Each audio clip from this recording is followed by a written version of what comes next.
नमस्कार साथियों, मैं योगेश महरिया महरिया क्लासेस के यूट्यूब चैनल पर आप सभी का तहे दिल से हार्दिक अभिनंदन करता हूं। महिला बाल अपराध के अंदर आज हम बात करने वाले हैं महिलाओं का कार्यस्थल पर लैंगिक उत्पीड़न निवारण प्रतिषेध प्रतितोष अधिनियम 2013 से संबंधित सभी धाराओं की हम विस्तृत व्याख्या के रूप में आज पढ़ने वाले हैं।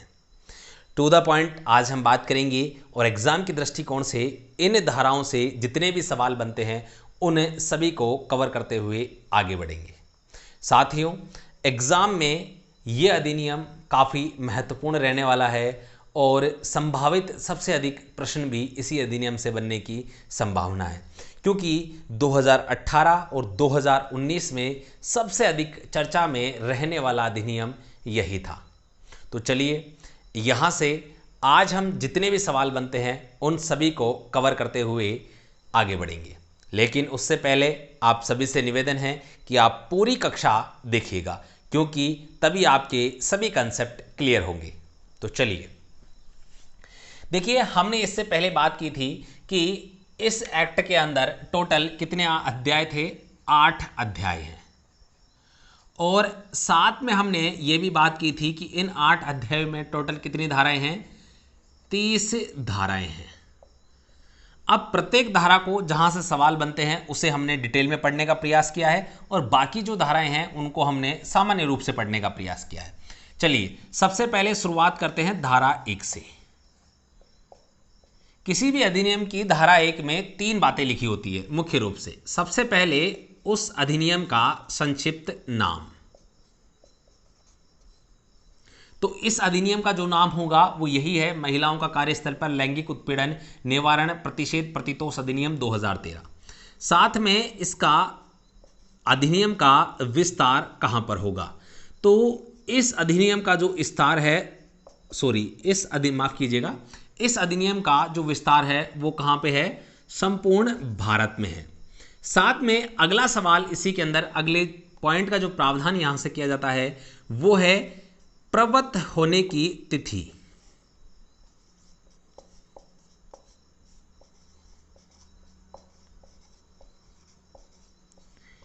यानी कि किस तारीख से यह अधिनियम या एक्ट लागू होगा। तो साथियों, जब भी यह अधिनियम बनता है तो तुरंत प्रभाव से जैसे ही राष्ट्रपति की अनुमति मिलती है दूसरे दिन राजपत्र में प्रकाशित हो जाता है। लेकिन उस समय इस जगह इस बात का प्रावधान लिखा होता है कि जिस भी तारीख को केंद्र सरकार चाहेगी राजपत्र के में उस तिथि का प्रकाशन करके इस एक्ट को प्रभावी कर सकती है।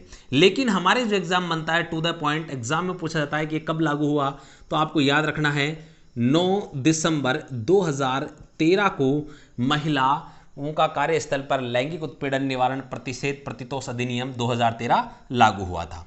चलिए इसके बाद में हम बात करते हैं धारा 2। और धारा 2 के अंदर परिभाषाएं, अर्थात इस एक्ट के अंदर जितने भी शब्द हैं जिनको परिभाषित किया गया है वे सभी इसके अंदर हैं।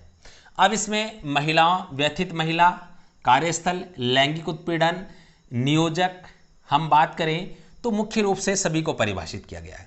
लेकिन मैं आपको इस एक्ट में हमें 4 चीजें पढ़नी, उसको मैं अलग से यहां लिख रहा हूं, साथ में हम आगे पढ़ेंगे, लेकिन आपको ये 4 चीजें इस एक्ट के अंदर जरूर पता होना चाहिए। पहली, व्यथित महिला। नंबर 2, प्रत्यर्थी।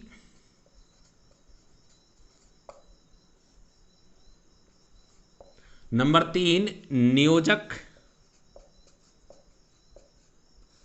और नंबर 4 आपको यहां से पढ़ना है लैंगिक उत्पीड़न।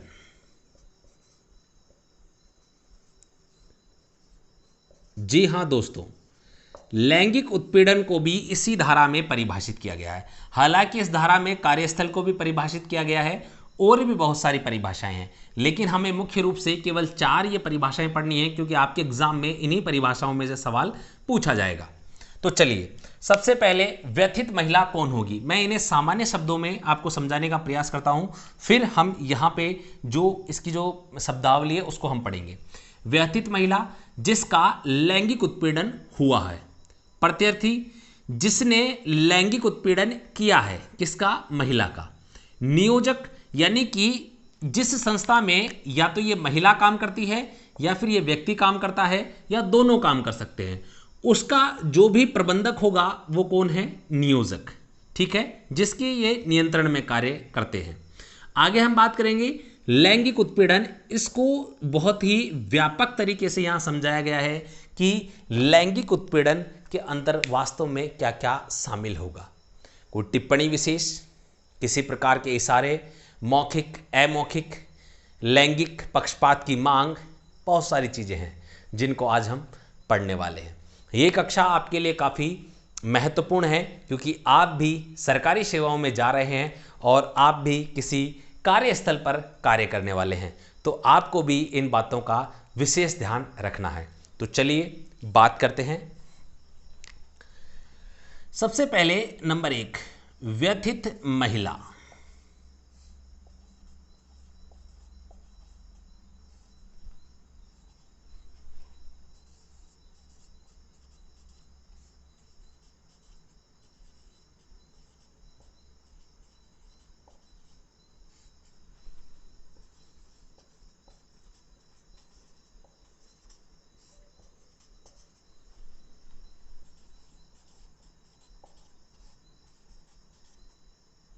किसी भी कार्यस्थल के संबंध में किसी भी आयु वर्ग की महिला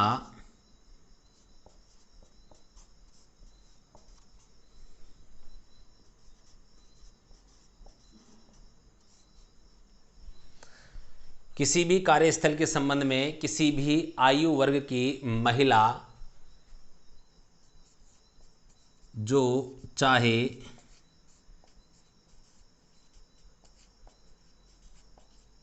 नियोजित हो या नहीं, जो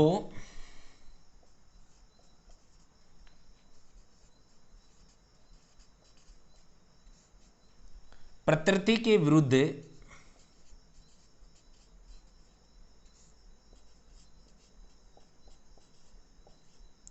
लैंगिक उत्पीड़न की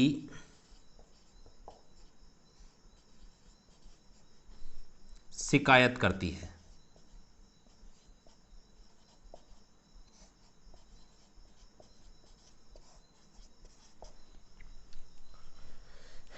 किसी भी आयु वर्ग की महिला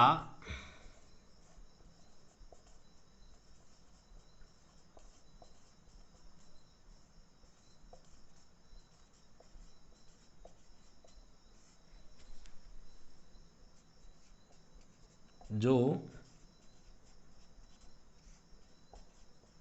निवास गृह या गृह में नियोजित है या नियोजित हो।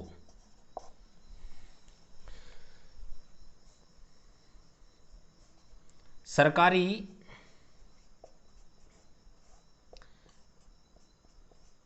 गैर सरकारी गैर सरकारी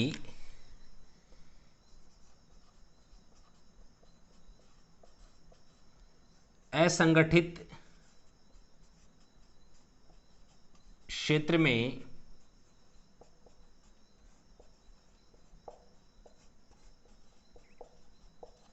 काम करने वाली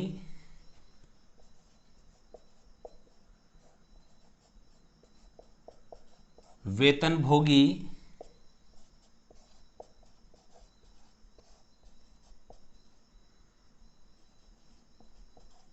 दैनिक मजदूरी या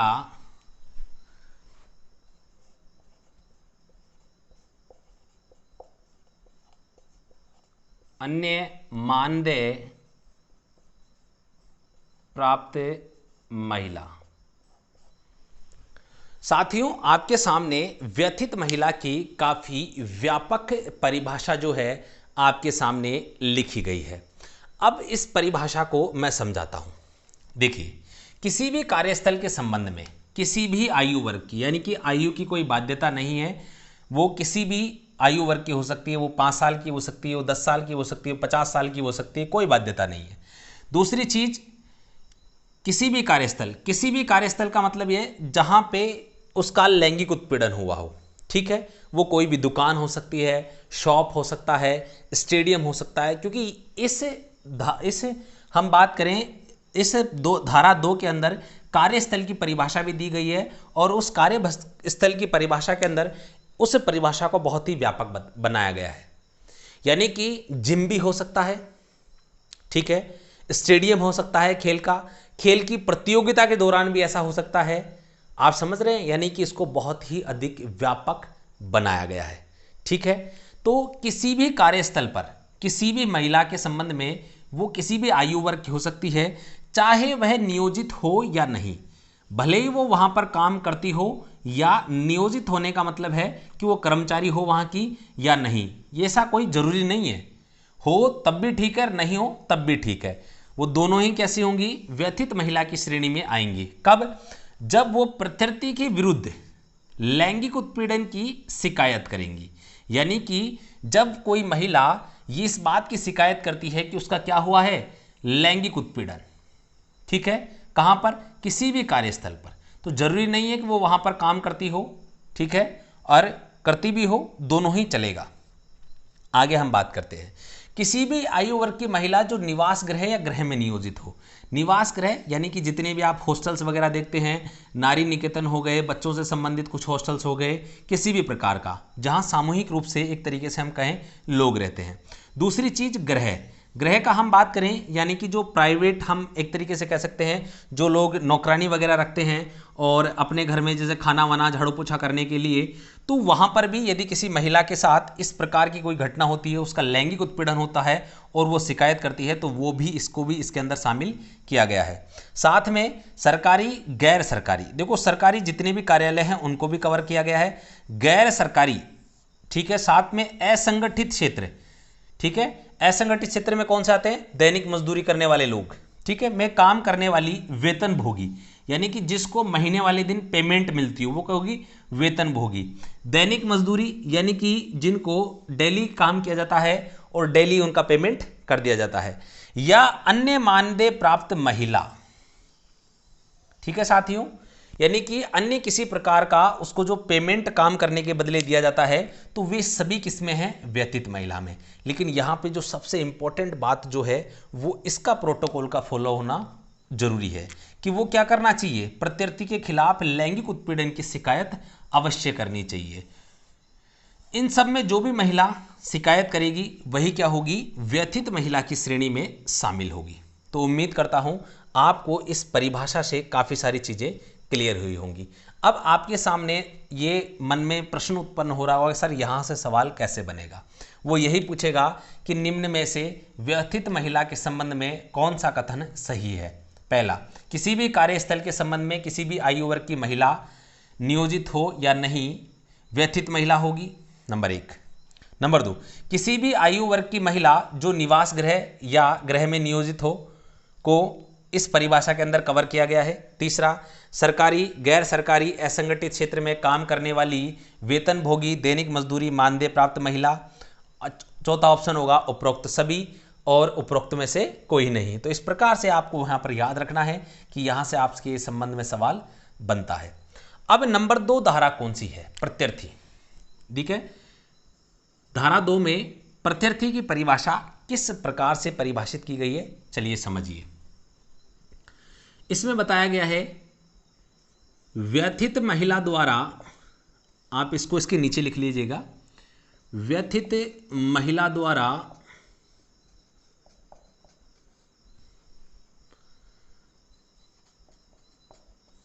धारा 9 के अंतर्गत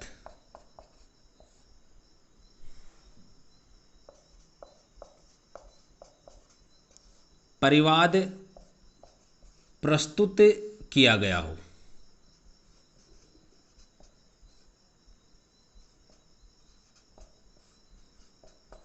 ठीक है, ऊपर आप लिख लीजिएगा जिसके विरुद्ध, यहां से शुरुआत में सिर्फ एक लाइन ऐड कर लीजिएगा, जिसके विरुद्ध व्यथित महिला द्वारा धारा 9 के अंतर्गत परिवाद प्रस्तुत किया गया हो, वो कौन होगा, प्रत्यर्थी।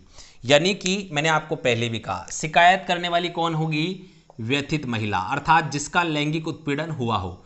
शिकायत किसके खिलाफ होगी?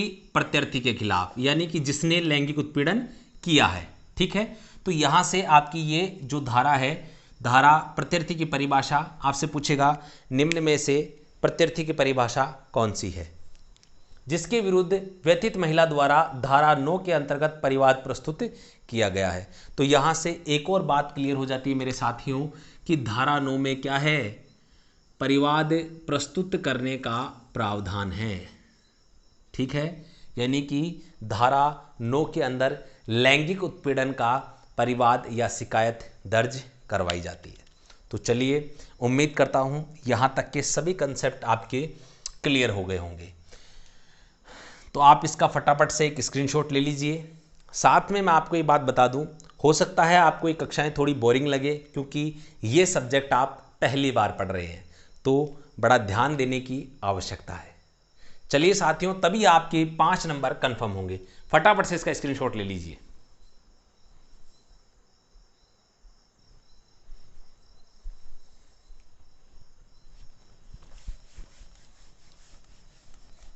आपने स्क्रीनशॉट ले लिया होगा, नहीं लिया है तो आप पॉज करके ले सकते हैं। देखिए, अब हम बात करेंगे, अब तक हमने केवल 2 ही परिभाषाओं के बारे में बात की है और अब हम बात करने वाले हैं नियोजक के बारे में। ठीक है, कि नियोजक कौन होगा। चलिए,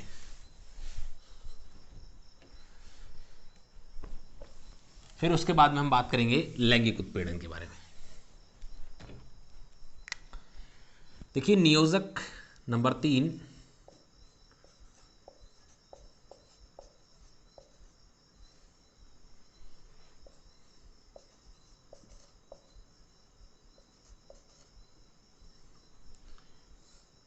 किसी सरकारी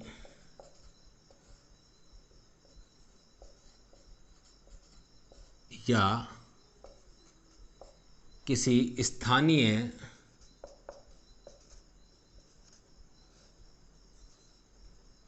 प्राधिकारी के स्थानीय प्राधिकरण के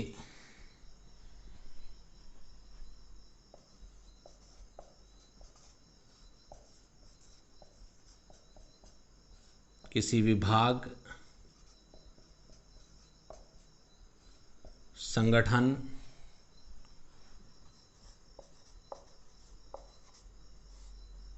उपक्रम अथवा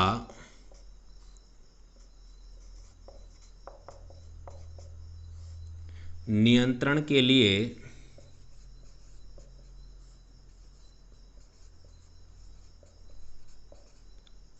उत्तरदायी व्यक्ति। ठीक है साथियों, यानी कि कोई सरकारी या स्थानीय प्राधिकार के अंदर में कोई भी विभाग हो सकता है, कोई भी ऐसा संगठन हो सकता है, या हम बात करें उसका कोई उपक्रम हो सकता है, अथवा उसके नियंत्रण के लिए जो भी व्यक्ति उत्तरदायी होगा वह क्या होगा? नियोजक की श्रेणी में आएगा। यानी कि कुल मिला के जिस कार्यस्थल का जो भी नियंत्रण है, जो भी वहाँ का हम कहें प्रबंधक है, जो उसके नियंत्रण के लिए उत्तरदायी है, वही क्या होगा? नियोजक होगा। तो मैंने पहले ही आपको आम भाषा में समझाया है कि कार्यस्थल किसके लिए? कार्यस्थल के लिए जो भी व्यक्ति कार्यस्थल के प्रबंधन के लिए जिम्मेदार होगा वही क्या होगा? नियोजक होगा। ठीक है, अब हम आगे बात करते हैं। चौथा और महत्वपूर्ण जो परिभाषा है वो है लैंगिक उत्पीड़न की परिभाषा।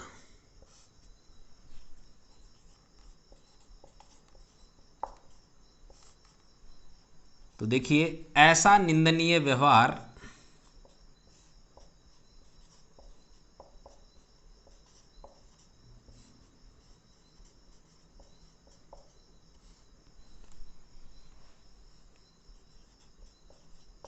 जो चाहे प्रत्यक्ष हो या तात्पर्यत,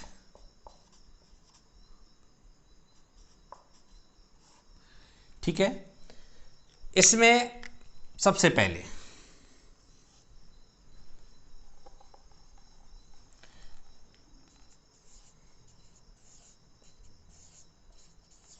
मुख्य रूप से इसके अंदर हम जो है 5 पॉइंट्स के बारे में बात करेंगे।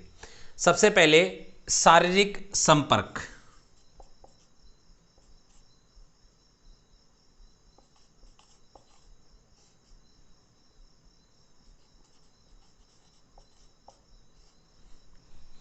या फायदा उठाना।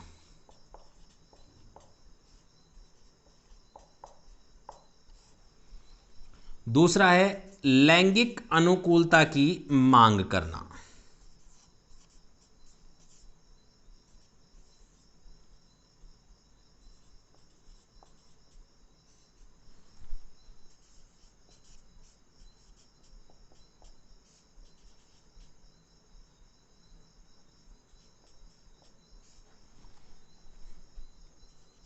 या अनुरोध करना।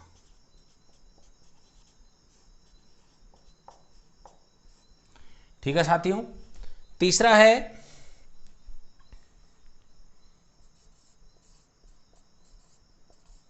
लैंगिक उत्पीड़न की टिप्पणियां करना।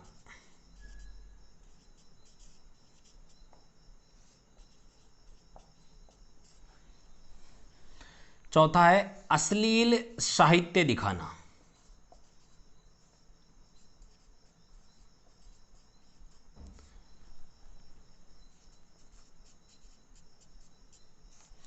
और आपका अंतिम पांचवा है लैंगिक प्रकृति का कोई अन्य निंदनीय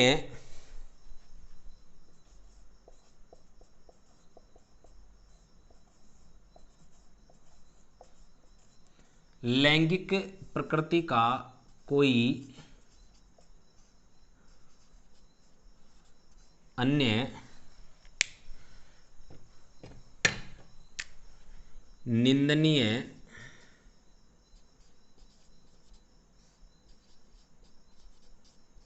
कार्य मौखिक या अमौखिक। अब देखिए, पहले इनको समझिए। यहां पर आपके इस एक्ट के अंदर इन 5 बातों का विशेष उल्लेख किया गया है, तो आपको यहां पर ये विशेष तौर से याद रखना है, क्योंकि एग्जामिनर पूछेगा, आपके सवाल ये बनेगा निम्न में से लैंगिक उत्पीड़न नहीं है। शारीरिक संपर्क या फायदा उठाना, यानी कि किसी महिला को टच करना, ठीक है, जबरदस्ती, ठीक है, इस प्रकार से जो भी है। आगे लैंगिक अनुकूलता की मांग करना, ठीक है, लैंगिक अनुकूलता यानी कि हम कहें विपरीत जो लिंग का व्यक्ति होता है उसके साथ जो क्रियाएं करने के लिए व्यक्ति मांग करता है, उसकी बात की गई है। या उसके लिए अनुरोध करना, रिक्वेस्ट करना भी क्या है, हम कहें लैंगिक उत्पीड़न है। साथ में हम कहें लैंगिक उत्पीड़न की टिप्पणियां करना, लैंगिक उत्पीड़न की या लैंगिक अर्थ वाली, आप इसे ये भी कह सकते हैं, लैंगिक अर्थ वाली टिप्पणियां करना, यानी कि जो कमेंट्स किए जाते हैं उनकी बात की गया है। यानी किसी महिला के ऊपर जो कमेंट्स किए जाते हैं इस प्रकार से कि मतलब जो यहाँ पे आप ज़रूरी नहीं है, आपने सही तरीके से, हो सकता है आपका जो बात करने का, कहने का तरीका सही था, लेकिन सामने वाले को अगर बुरा लग गया तो यहाँ पर ये समस्या हो सकती है। जैसा कि हम कई लोग कहते हैं कि आप बहुत खूबसूरत लग रहे हैं, तो उसने अगर अदरवाइज़ ले लिया तो ये यहाँ पे थोड़ा सा आप ध्यान रखें, क्योंकि लैंगिक अर्थ वाली टिप्पणियाँ उसको थोड़ा सा तोड़ मरोड़ के पेश करना, क्योंकि सीधे तौर पे मैं आपको कह नहीं सकता। ठीक है, आगे देखिए, अश्लील साहित्य दिखाना, यानी कि जितनी भी आपकी जो हम कहें पोर्नोग्राफी वगैरह हो गया, और भी किसी प्रकार का कोई ऐसी विषय वस्तु हो गई, कोई पिक्चर हो गई, जिसके माध्यम से आपने अगर किसी महिला को इस प्रकार से व्हाट्सएप पे सेंड किया है, टेक्स्ट किया है, या फिर आपने उसको दिखाया है, तो ये सभी क्या है, लैंगिक उत्पीड़न की श्रेणी में आती है। साथ में लैंगिक प्रकृति का कोई अन्य निंदनीय कार्य जो मौखिक या अमौखिक दोनों हो सकता है।